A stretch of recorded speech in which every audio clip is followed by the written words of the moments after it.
HPQ is one of the largest 10 holdings that Berkshire Hathaway has. In the last 13F, they increased their ownership stake by 16% to own 12% of the outstanding shares on HP. Now, PC market, bad stuff. PC sales are down.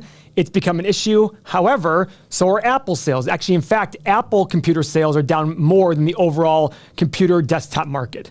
Obviously, with phones and laptops and things like that, HP does make a good laptop, but they don't make phones, and phones are growing in terms of their appeal to people being right there. So on this channel, I want you to stick with us, because what we're going to do here is we're going to go over bull cases, bear cases.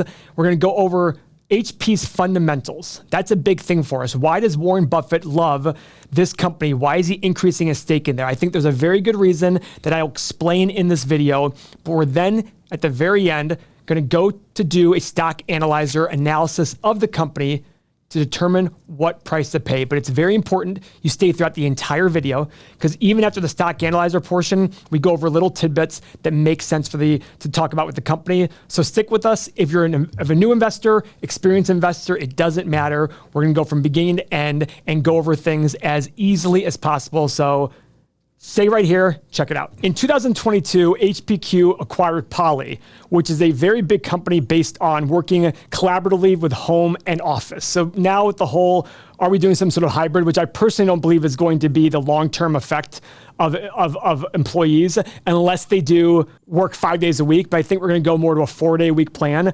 But the point is, they're positioning themselves as a company to be able to take advantage of that. 2, even though PC sales have dropped big time, analysts are expecting 9% growth rate. Okay, a couple bear cases. PC sales have sucked. Guys, as we do more and more with our phone, I'm sure that it'll be harder and harder for PC sales to go up. Now, if you're like me though, I prefer using a desktop. I prefer using a laptop over my phone. That's just my personal preference. I like having the ability to see a wide screen, see a lot of things on there. But that might just be me and my 41-year-old mindset. I have no idea. But another one that's kind of a big deal, their hardware market share fell from 10% to 8.75%. That one concerns me a little bit more. So you're probably thinking to yourself more and more, why the hell is Warren Buffett buying this company? Why does he keep buying it? Well, let's pull it up in our stock analyzer tool, and I think the answer will be very apparent. First off, PE, 1-year PE of 11, 5-year PE of 7.7. That's pretty low, guys. Net income of $2.6 billion, market cap of $30 billion. Okay, so that's a current PE of 11. They pay a dividend of 3.4% that they can easily afford. Guys, if you're new to the channel, whenever we look at dividend yield, I always want to compare the dividend to the free cash flow. My personal preference is that their dividend yield is no more than 50% of the 5-year average free cash flow. That's why I put that right there. So according to this, they can easily afford it. In fact, last year's free cash flow was $2.3 billion. It was less than half of that. This is a very healthy dividend yield. This is nice for people. Very, very nice. Now, an absurdly low 5-year return on invested capital, probably a reason for that. But last year, 56%. So let's go check out the 8 pillars. This is ugly, guys. We have 4 X's here. But here's the reason why Warren Buffett likes them. It's not just the fact they're buying back 40% of their shares in the last 5 years. They're buying back 40% of cheap shares. Their 5-year PE was 7.6. Guys, I'm going to repeat this till I'm blue in the face. If a company is buying back expensive shares, they are absolutely doing you a disservice as an investor. They're taking your good money and putting it after bad investments. Here's an unpopular opinion. Why the F are they paying a dividend? Stop paying this dividend. Buy back my shares. They can buy back an extra 3% of their shares every single year. That is why Warren Buffett likes this company. They're buying back cheap shares. And his goal is, over time, as they buy back more and more shares, he's getting a bigger and bigger piece of a stagnant company. But he's okay with that. That's okay for him, because his share price will go up because of that. And that's what's key. So what are analysts saying about HP? Well, ironically, they're still looking at some growth in EPS. $3.39 this year per share, $4.14 in 2027. So guys, they're going from buying back cheap shares to still increasing earnings per share. Let's look at revenue. Still expected to go up, but look at this. Basically not going up much. $56 billion to $58 billion according to analysts. It's not a sexy company. And it won't be a sexy company, but you can still make a lot of money with a company that isn't sexy, that buys back cheap shares. And that's the play here.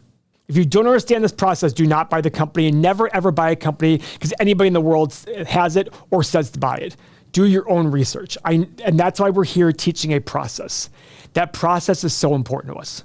It's so important to us. You've got to remember that learning the right process will get you to the desired outcome. You're not going to be right all the time. In fact, a good value investor is only right 50% of the time, maybe 60. But if you have a good process, when you're wrong, you're not going to be wrong by much. You're not going to lose the 90-95% that all those other YouTube idiots on our page have lost by buying all those stupid stocks that had no fundamentals. Don't be that idiot. Learn a good process. So I guess it then goes to the next question. What's a reasonable price to pay for HP? Because guys, we have the issue of analysts don't think they're going to have much revenue growth. Fine. But they're buying back a lot of cheap shares. And you as an investor should hope that the stock price stays low and they keep buying more and more shares back at a low multiple. It'll keep increasing your ownership of the business while you sit there and wait for that stock price to go up. And it takes time, but it's a very tax efficient way to increase your stock price. And that's why I love it. So let's use our stock analyzer tool. But before we go in there, there's a lot of tools here we didn't even get to. In our other videos, we talk about some of these tools. And we talk about this community of like-minded investors, thousands of people in there that talk every single day about investing, about their ideas. So go to everythingmoney.com. We have a special running, $7 for 7 days. Sign up now. You get everything here. $1 per day, guys. You waste way more than that than buying Starbucks coffee and all that stuff. For $1 a day, this changes the way you think about investing. So everythingmoney.com, check it out. Let us do our stock analyzer tool, the most popular part of our site. Now, guys, the revenue growth drops here because they sold off divisions of the company. Well, maybe not last year, but in the last 10 years. They sold off useless parts of the business. If you look at it, if you look at the stock price 10 years ago, they had a scandal. And the stock plummeted from 2000, a high of $17 a share, down to $4 per share. And guess what, guys? This is the time when it was least popular. That's when you should have been buying, right? Do you wish you'd bought here, here, here, here, and here? Or do you wish you'd bought here, here, and here, and here? That's the key I want you to remember. That's the key. And guess what? The news was best here, here, here, here, here, and here. The news was worst here, here, here, here, here. It's not rocket science, guys. The hard part is being able to say, okay, I'm okay because it's a good value here and watch it go further and I'm willing to buy more here. That's the hard part about investing.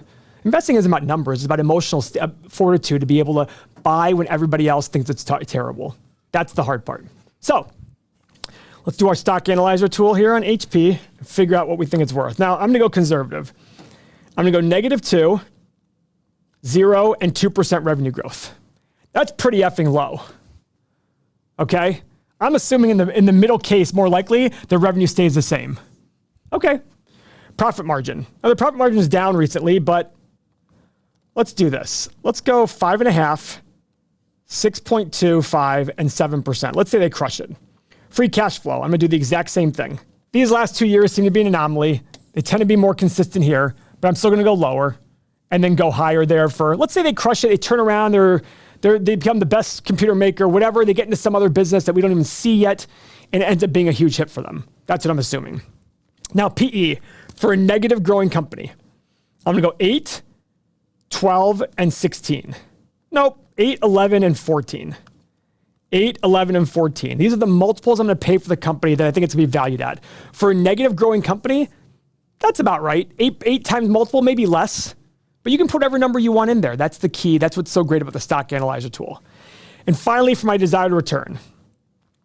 Guys, as my assumptions go higher, I need to put in a higher margin of safety, more desired return. This whole thing is the art of investing. We don't know anything about the future. All we can do is make assumptions about the future and hopefully buy at lower prices when the market misprices the investment. That's our goal. The question is it being mispriced right now, or is the market right? That is the question. So my desired return, it's not a growing company. I'm going to go 12, 15, and 18% returns. These are big. 18% is something I rarely put in there. but it's not very likely to get 2% revenue growth in the next 10 years. Boom. All right. 22, high of 31, middle of 26. It's on my watch list at 27. Now, you might sit there and say, well, Paul, why is it? Guys, that's the hard part about companies that aren't growing. You got to make conservative assumptions. Watch what happens if I change this right now to 12, 14, and 16. It changed, and I changed my return requirements to this. Suddenly, it's green. That's the art of investing. We don't know. But with a company buying back a lot of shares that are cheap, this is a good value for you as an investor potentially. So go make sure you understand this when you do it. If you paid today's price on the low, middle, and high assumptions, you'd make 8.75% net present value, 14%, and almost 20% returns if they're able to grow 2% a year. Guys, this is investing, and it's very difficult from the emotional side. But if you stick to the fundamentals, and when times are bad, you think about that chart I just showed you about when you'd want to buy, you'll probably do pretty well. The hard part is the news follows the stock price. So when the stock is falling, the news will be negative. When the stock is increasing, the news will be positive. If you don't believe that, go look at the Meta story from November to now. $88 a share, Mark Zuckerberg's an idiot. $260 a share, Mark Zuckerberg's a genius. Come on. Thank you very much, guys. Everythingmoney.com, $7, 7 days. Check it out. It'll change your life.